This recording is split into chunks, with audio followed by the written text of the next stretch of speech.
আল্লাহ তাআলা মা বাবার জন্য আলাদা ফরম্যাটে দোয়া শিখাইছেন, আমরা সবাই জানি সেটা। রব্বির হামহুমা, আহা আহা, এই দোয়াটার অর্থটা কি ভাই একটু খেয়াল করেন। কত মায়ার কথা। রব্বির হামহুমা, হে আমার রব, আমার মা আমার বাবা যে চলে গেছেন তাদের প্রতি আপনি একটু রহম করিয়েন আল্লাহ, আপনি একটু দয়া করিয়েন আল্লাহ। কিরকম দয়া?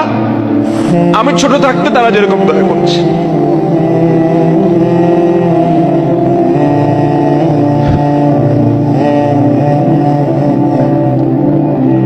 আমাদের বাবা মা বাচ্চাদের প্রতি কতটা মায়া করেন, যারা সন্তানের বাবা হয়েছেন তারা সবাই টের পান, পান কি পান না?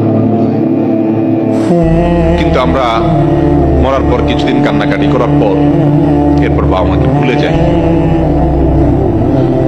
আমরা আমাদের জগতে ব্যস্ত হয়ে পড়ি। আমাদের বাবা মা কিন্তু তাদের জীবদ্দশা আমাদেরকে ভুলতেন না। গভীর রাতে একটু আওয়াজ দিয়েছি, ঘুম পাগল মা, ঘুম কাতুরে মা, যে মা তার কানের কাছে চিৎকার করলেও ঘুম ভাঙে না, সে মাটা নিজের বাচ্চার একটু আওয়াজ শুনে সাথে সাথে ঘুম ভেঙে যায়। বেশিরভাগ বাবা, পৃথিবীতে বহু খারাপ মানুষ আছে ভাই, কোনো খারাপ বাবা খুব একটা নাই, হাতে গোনা দুই একটা বিচ্ছিন্ন ঘটনা ছাড়া। বহু খারাপ মানুষ আছে পৃথিবীতে, কিন্তু খারাপ বাবা, সন্তানের জন্য বাবা কি না করে বলে, কি না করে।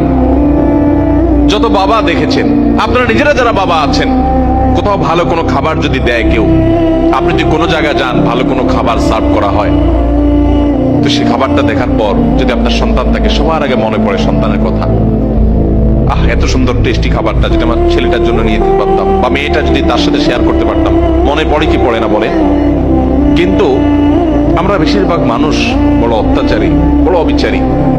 আমাদের মা বাবা জীবদ্দশায় তো তাদের প্রতি আমরা হক আদায় করতে পারি না, মৃত্যুর পরও তাদের জন্য আমাদের হক আদায় করা হয় না। ভাইরা আমার, বাবা মার জন্য দেখেন কি দোয়া আল্লাহ শিক্ষা দিয়েছেন, রব্বির হামহুমা কামা রব্বায়ানি সগীরা। আল্লাহ, আমাকে ছোটবেলায় আমার মা যে মায়া করেছেন, আল্লাহ আব্বা জান যে মায়া করেছেন, যে স্নেহ করেছেন, নিজের শরীরের চামড়া দিয়ে যদি জুতা বানিয়ে দেওয়া হয়,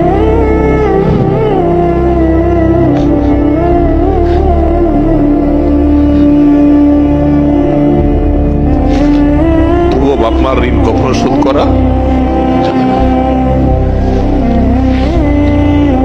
আমার চামড়া দিয়ে যদি আমার বাবা মাকে আমি জুতা বানিয়ে দিই, তবুও বাবা মার ঋণ শোধ করা যাবে না।